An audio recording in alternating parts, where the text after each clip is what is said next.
খবর শুনছেন আজকের সংবাদ ইউটিউব চ্যানেল থেকে। জানাবো আজকের বাছাই করা তাজা খবর।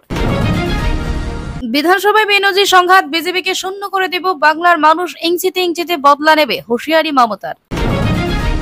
বিজেপিতে একটা শুভেন্দু নেই, 65টা শুভেন্দু আছে, হঠাৎ কেন একথা বললেন বিরোধী দলনেতা? শুভেন্দুর পর বিধানসভায় সাসপেন্ড শঙ্কর ঘোষ, বিজেপি বিধায়ককে টেনে হিঁচড়ে বের করলেন মার্শালরা। হাওড়ায় ফের হোয়াইট ওয়াশ চান অভিষেক, মুখ্যমন্ত্রীর সঙ্গে কথা বলার আশ্বাস পুনর্নির্বাচন নিয়ে। অযোগ্য বলে চিহ্নিত প্রার্থীদের নিয়ে আইনি পরামর্শ নিচ্ছে, তারা যাতে গ্রুপ সির চাকরি পান তার চেষ্টা করছি বললেন মুখ্যমন্ত্রী। এসএসসি নতুন নিয়োগ প্রক্রিয়া স্থগিতের আবেদন, এবার বিধানসভায় পৌঁছে গেলেন সুমন সহ চাকরিহারাদের একাংশ। 50,000 টাকায় প্রশ্ন বিক্রি করবে মমতা, আমি রেকর্ডিং পেয়েছি, এসএসসি নিয়ে বিস্ফোরক শুভেন্দু। দলের নয়, মহুয়ার মতুয়া মন্তব্য তার ব্যক্তিগত অভিমত সাংসদ মমতা বালার, তবু সতীর্থকে না বলে নালিশ মুখ্যমন্ত্রী মমতাকে। জেলে বসে এসএসসির পরীক্ষা দিতে পারবেন, পক্সো মামলায় অভিযুক্ত চাকরিহারা শিক্ষক, জানালো হাইকোর্ট। স্কুলের স্টোর রুমে বিদ্যুৎ পৃষ্ঠ হয়ে মৃত্যু মিড ডে মিল রাঁধুনির, মেদিনীপুরে শোকের ছায়া।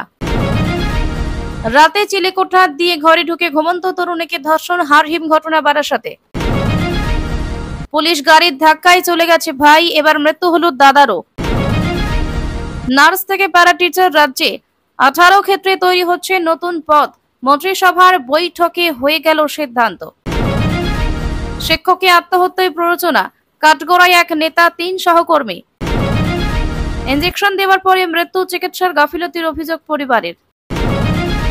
রাজ্যে শিল্পের বাস্তবায়নে জমি নিয়ে একগুচ্ছ সিদ্ধান্ত মন্ত্রিসভায়। হাওড়া ও বালি পুরসভা নিয়ে আলাদা বৈঠক করবেন মুখ্যমন্ত্রী, জেলা নেতৃত্বের সঙ্গে বৈঠকে কি বললেন অভিষেক?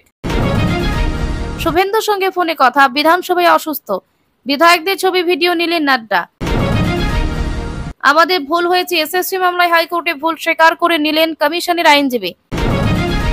সোনার বাজারে নতুন আপডেট, 1 লক্ষ টাকার গয়নায় কত জিএসটি লাগবে জানুন।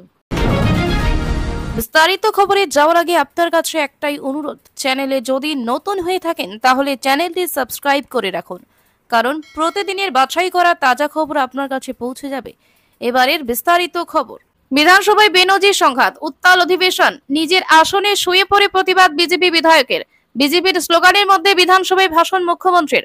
মমতা বন্দ্যোপাধ্যায় বক্তব্য পেশ করতে উঠতেই তার দিকে কাগজ ছুড়লেন বিজেপি বিধায়কেরা।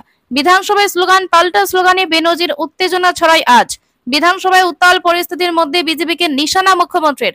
মমতা বন্দ্যোপাধ্যায় বলেন, এমন একদিন আসবে বিজেপির একজনও জিততে পারবে না, বাঙালির উপর অত্যাচার করে সব কটা হারবে। বাংলার উপর ভাষা সন্ত্রাস করে বাংলায় জেতা যায় না, বাংলা বাঙালিদের কণ্ঠরোধ করা যাবে না। এরা বাংলা জানে না, বাংলার আন্দোলন জানে না। বিজেপি স্বৈরাচারী দল, চোরেদের দল, বাংলা ভাষাকে অসম্মান করতে দেব না। চোরেদের জমিদার, লুঠেদের জল বিজেপি। বাঙালিদের আওয়াজ বন্ধ করতে চায় বিজেপি। বাঙালি অস্মিতাকে সামনে রেখে হুঁশিয়ারি মমতা বন্দ্যোপাধ্যায়ের। তিনি বলেন, এরা বাংলা বিরোধী, বাংলা ভাষার উপর অত্যাচার করে। বিজেপি দেশের লজ্জা, বাংলার উপর অত্যাচার করলে সবকটা হারবে। এরা গদি চোর, ভোট চোর। বিধানসভায় কাগজ ছুড়েছেন, এটা অনৈতিক। বাঙালিদের উপর অত্যাচারের দল বিজেপি, আর নেই দরকার মোদী সরকার। এরপর তৃণমূল বিধায়কদের নির্দেশ দিলেন মুখ্যমন্ত্রী মমতা বন্দ্যোপাধ্যায়। তিনি বলেন, বিজেপি বিধায়করা যখন বলবে তখন কাউকে বলতে দেব না। বিজেপি বাংলা বিরোধী, বাঙালি অত্যাচার মানব না। জনগণের ধাক্কা দিয়ে বিজেপিকে শূন্য করে দেব। ষড়যন্ত্র চক্রান্তের রাজনীতি করে বিজেপি। অগণতান্ত্রিক ভাবে আমাকে বলতে বাধা বিজেপির।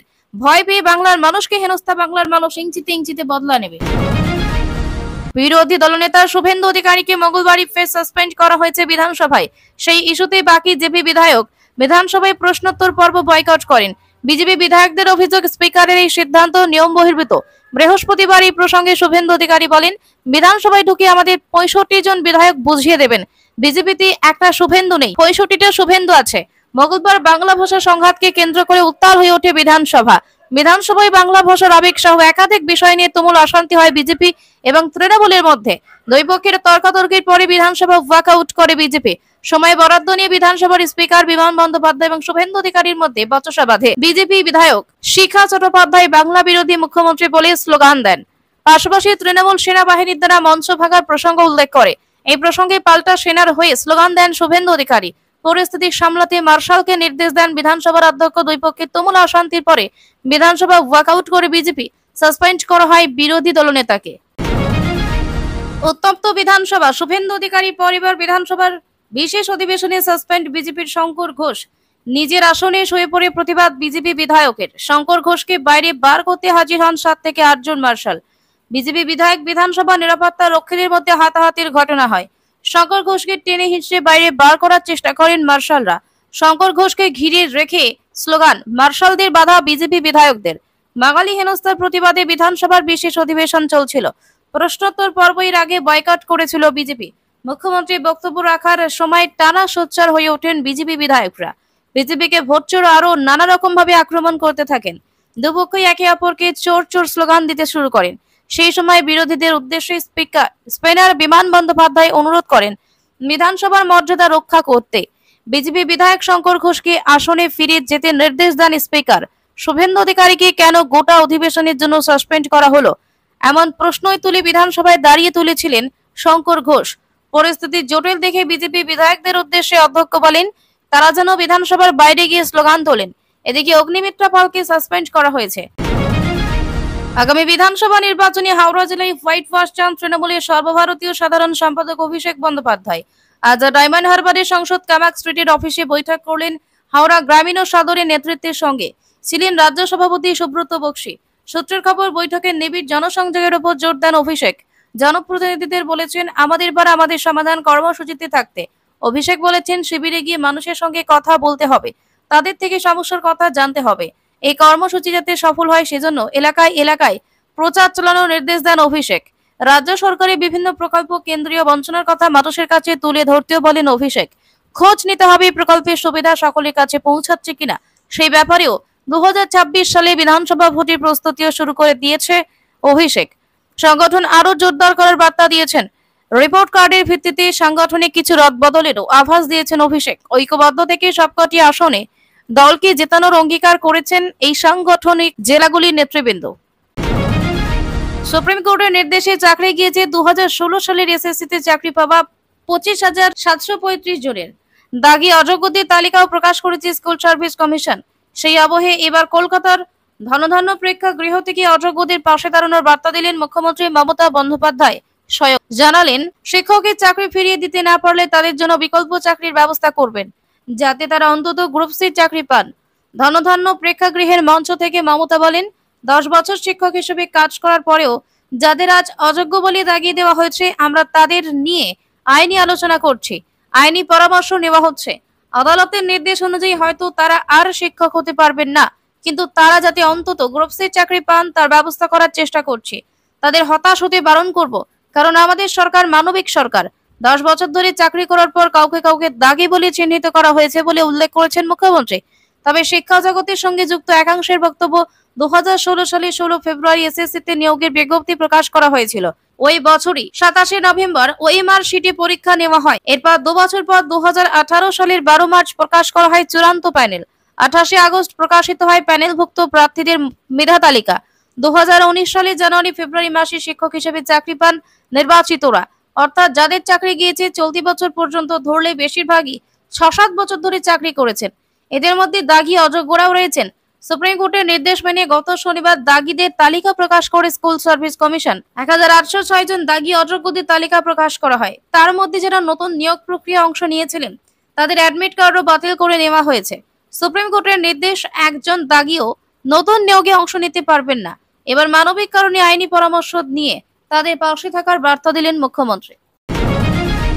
এসএসসির নতুন নিয়োগ প্রক্রিয়ায় কোনোভাবেই তারা অংশ নেবেন না, এই আবেদন নিবার বিধানসভায় চাকরিহারাদের একাংশ। নেতৃত্বে চাকরিহারা শিক্ষক সুমন বিশ্বাস। তাদের বক্তব্য, প্রশাসনের থেকে অনুমতি নিয়েই তারা বিধানসভায় এসেছেন। মুখ্যমন্ত্রী মমতা বন্দ্যোপাধ্যায় ও স্পিকার বিমান বন্দ্যোপাধ্যায়ের সঙ্গে দেখা করে এই পরীক্ষা ও তার প্রয়োজনীয়তা নিয়ে স্পষ্ট বক্তব্য জানতে চান।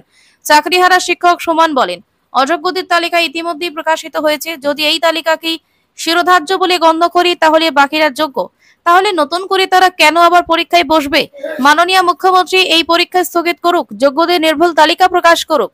শিক্ষাকর্মীদের অবস্থা ভয়াবহ। সুমন বলেন, আমরা এখন মৃত্যুর পথযাত্রী, যে কোনো সময় যে কোনো কিছু হয়ে যেতে পারি। আমরা মুখ্যমন্ত্রীকে চিঠি দিয়েছি, কেন বিধানসভায় জরুরি অধিবেশনে এই বিষয়টা আসছে না যোগ্য শিক্ষকেরা তো পাশ কোনো পাপ করেনি। প্রশাসনের সঙ্গে কথা বলে যাব। বিধানসভায় 6 সদস্যের আমাদের প্রতিনিধি দলকে ডেকে নিন মুখ্যমন্ত্রী, আমাদের সঙ্গে আলোচনায় বসুন। তার বক্তব্য, নতুন চাকরি প্রার্থীদের সঙ্গে এসএসসি 2016 প্যানেলের সকলকে একসঙ্গে পরীক্ষা নেওয়া হচ্ছে। শিক্ষা সচিব বিনোদ কুমার চেয়েছিলেন কেবল 2016 সালের যোগ্যদের মধ্যেই সিলেকশন প্রক্রিয়া হোক। তার অভিযোগ, নতুনদের সঙ্গে পুরনোদের মিশিয়ে দিয়ে পরীক্ষা নেওয়া আসলে 26 নির্বাচনের বৈতরণী পার করার প্রচেষ্টা মাত্র। এর আগেও একাধিকবার রাস্তায় নেমে প্রশাসনের বিরুদ্ধে সুর চড়িয়েছেন সুমন। তাকে আটক করে কলকাতা পুলিশ পরে ছাড়া হয়।